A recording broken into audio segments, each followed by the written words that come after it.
Good afternoon. This is All India Radio and I'm Tanvi Taneja with the Midday News.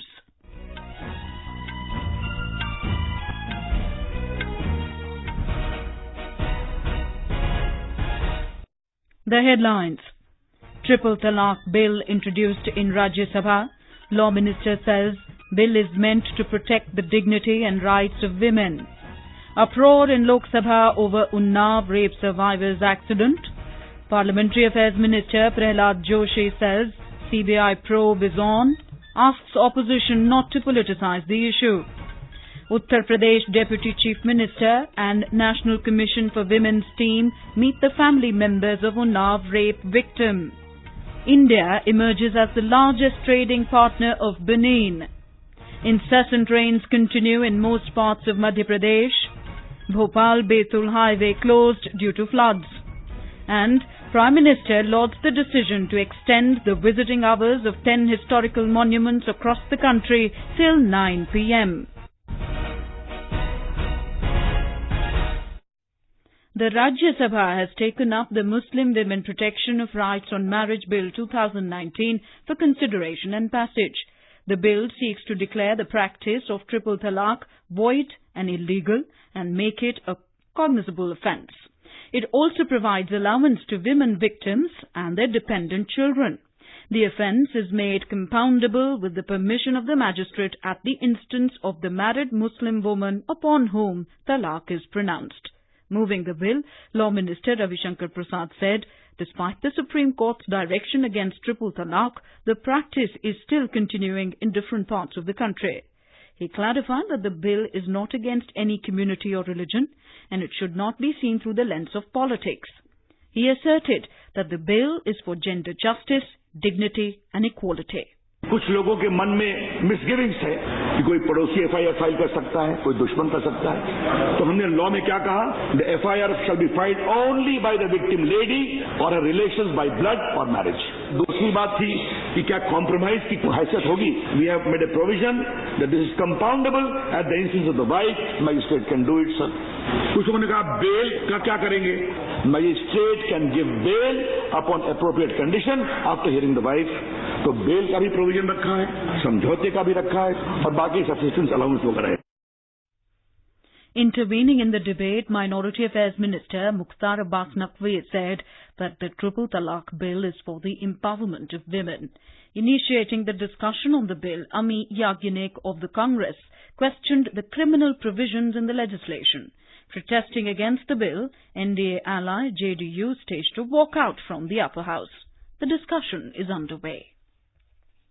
The Lok Sabha today witnessed uproar and sloganeering over the Unnao rape case.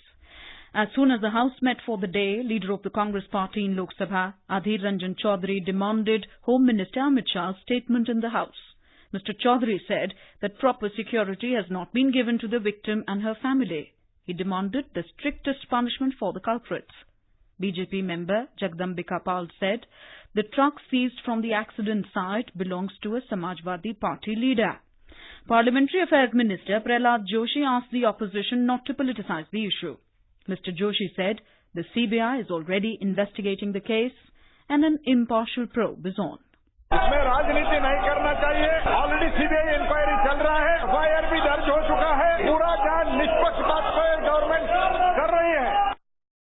Not satisfied with the reply, the Congress, the TMC and the DMK trooped into the well of the House. Later, the Congress walked out of the House. In Uttar Pradesh, the state government has reiterated that they are with the family of the rape victim of Unnao case. The victim is fighting for her life in a hospital in Lucknow. Deputy Chief Minister of State, Dr. Dinesh Sharma, today visited King George Medical College there and met the victim and her family members, along with a team from the National Commission for Women.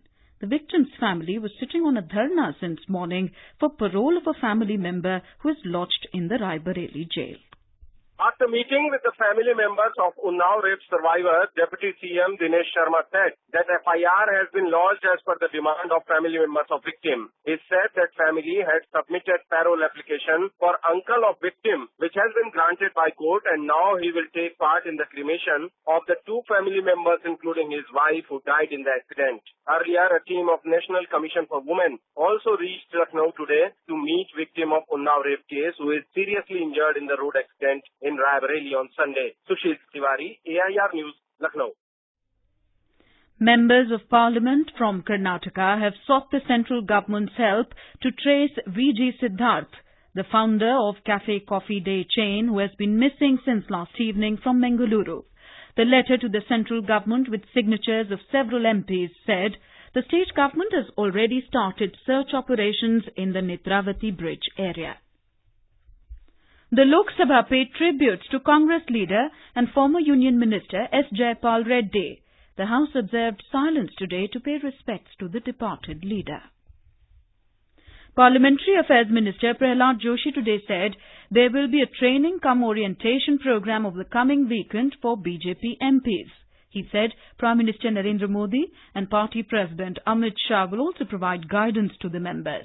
Briefing media after BJP Parliamentary Party meeting, Mr. Joshi said in the current session of Parliament, 15 bills have been passed by both houses. The party meeting took place under the leadership of Prime Minister Narendra Modi. Till now, 15 bills have been passed by Lok Sabha and Rajya Sabha. Lok Sabha alone has passed 6 bills, while 4 bills have been passed in Rajya Sabha. We still have 11 bills pending. This is All India Radio giving you the news. For quick news updates round the clock, follow us on our Twitter handle at AIR News Alerts. President Ramnath Kovind will today meet members of the Indian community. The reception is being hosted in his honour in Cotonou on the final day of his visit to Benin. Secretary, Indian Economic Relations, T.S. Tirumurti said at a media briefing, the President was happy to note that India has emerged as the largest trading partner of Benin with two-way trade crossing $800 million. More from our correspondent. During his visit to Benin, President Ramnath Kovind held talks with his Beninese counterpart. Both countries signed 4 MOUs for culture exchange, cooperation in export credit and investment insurance, e-WAP network project, and visa exemption for Indian diplomatic and official passports. India offered a $100 million line of credit to Benin for its development projects. President also addressed the National Assembly of Benin in Porto Novo. Our democracies have brought us together in an embrace that many wish to emulate. Together, we have weaved a vibrant present and remain committed to a brighter future. On the second leg of his tour, President today will reach Banjul, the capital of Gambia. Samir Verma, AIR News, Cotonou, Benin. In Madhya Pradesh, continuous rain in the last 72 hours in most parts of the state led to flooding, with several rivers in spate and crossing the danger mark. Many state highways and culverts and villages were inundated. Bhopal recorded about 120 mm of rain in the last 24 hours, making it rain surplus, while Indore received about 10 mm rain. The Bhopal Betul highway is closed due to flooding. Traffic movement between the state capital and Nagpur has also badly hit. Meanwhile, Shivpur district was disconnected from the neighbouring Shivpuri district and Kota and Savai Madhopur districts of Rajasthan due to heavy rainfall. In Shajapur district, many villages were submerged. The NDRF team from Bhopal was rushed to the spot and villagers trapped in the flood were rescued. The weather department said that the rain will continue for some more days. Sanjeev Sharma, AIR News, Bhopal.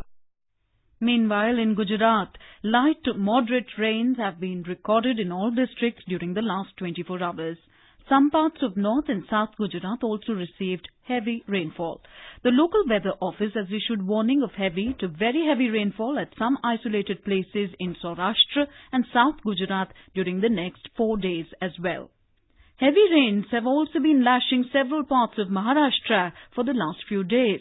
The incessant downpour has triggered a flood-like situation in several parts of Vidarbha and Nashik and Kolhapur. IMD has predicted heavy rainfall for the next 2 days. Regional Meteorological Centre Nagpur has issued a warning that extremely heavy rainfall might occur at isolated places over Vidarbha in the next 5 days. Red alert has been issued for the districts of Chandrapur and Gadchiroli. More from our Mumbai correspondent. In Maharashtra's Nasik district, due to heavy rainfall, the Maharashtra Irrigation Department had to release 1,000 cubic foot per second water from Gangapur Dam into the Godavari River yesterday. This has resulted in flood-like situation in the city. Low-lying areas, including streets near the Trimbakeshwar temple, have been submerged. Meanwhile, heavy rains continue to lash Mumbai and its adjoining areas. According to IMD forecast, moderate to heavy rains will continue in Vidarbha and Marathwada for another 48 hours, and moderate rain with 1 or 2 heavy spells may lash Konkan and Mumbai. Nivedita Bhorkar, AIR News, Mumbai. Prime Minister Narendra Modi has appreciated the decision of the Tourism Ministry to extend the visiting hours of 10 historical monuments across the country. Mr. Modi tweeted that this will enable more people to visit these places and discover aspects of incredible India. These 10 monuments are Safdarjung Tomb and Humayun's Tomb in Delhi, Group of Monuments and Gol Gumbad in Karnataka, Rajarani Temple Complex in Odisha, Duladev Temple in Madhya Pradesh, Sheikh Chili Tomb in Haryana, Markanda Group of Temples in Maharashtra, Rani Ki Vav in Gujarat, and Man Mahal Vedhshala in Uttar Pradesh. Earlier, these monuments used to open from 9 a.m. to 5:30 p.m. for general public. Talking to AIR News, Joint DG of Archaeological Survey of India, Nambi Rajan said, all these 10 monuments will be illuminated in the evening and hoped that this effort will attract more tourists. By the special order, the monuments will be open up to 10 o'clock in the night, and there will be entry fee. Now we have identified 10 monuments, which include Rajarani Complex, Bhubaneswar, Rani Ki Vav, Patan, Man Mahal, Varanasi, Gol Gumbaz, Bijapur, which is also called Vijaypura now. We hope that this effort will attract more tourists. The Delhi High Court today refused to grant early hearing on the CBI's appeal challenging the acquittal of former Union Telecom Minister A. Raja and others in the 2G spectrum allocation case. The court was hearing the CBI's plea seeking to advance the date of hearing from October 24th in its appeal against the acquittal of all the accused. Justice A.K. Chawla said the matter would be heard on the date already fixed, and added that it would be expected of all the parties to join the hearing. Additional Solicitor General Sanjay Jain, representing the CBI, submitted that an early hearing was needed as the country was on the verge of facing a huge amount of arbitration under bilateral investment treaties. The application was opposed by the counsel for the accused. In the border district Rajouri of Jammu and Kashmir, out of 1,892 sanctioned bunkers, over 500 stand completed in all respects, while 675 are at the foundation level. This was revealed in a meeting convened by the Rajouri District Development Commissioner, DDC, to review pace of progress on the construction of border bunkers. In the meeting, a detailed discussion was held on issues hampering the construction, key material procurement and other challenges. The DDC said that the main purpose of constructing the bunkers is to ensure the safety of the border residents during cross-border firing and shelling. He instructed the field functionaries of the executive agency to ensure the bunkers' time-bound construction. In Pakistan, flash floods caused by torrential rains have killed at least 16 people in northwestern part of the country, an official said today. The incessant rains in the last 6 days have played havoc in parts of Khyber Pakhtunkhwa province. In Hong Kong, protesters have disrupted subway service during the morning commute by blocking the doors on trains, preventing them from leaving the stations. Service was partially suspended on one line and delayed on another today. And now, before we end the bulletin, here are the headlines once again. Triple Talaq Bill introduced in Rajya Sabha. Law Minister says bill is meant to protect the dignity and rights of women. Uproar in Lok Sabha over Unnao rape survivors accident. Parliamentary Affairs Minister Prahlad Joshi says CBI probe is on. Asks opposition not to politicize the issue. Uttar Pradesh Deputy Chief Minister and National Commission for Women's team meet the family members of Unnao rape victim. India emerges as the largest trading partner of Benin. Incessant rains continue in most parts of Madhya Pradesh. Bhopal Betul highway closed due to floods. And Prime Minister lauds the decision to extend the visiting hours of 10 historical monuments across the country till 9 p.m. And with that we end the midday news.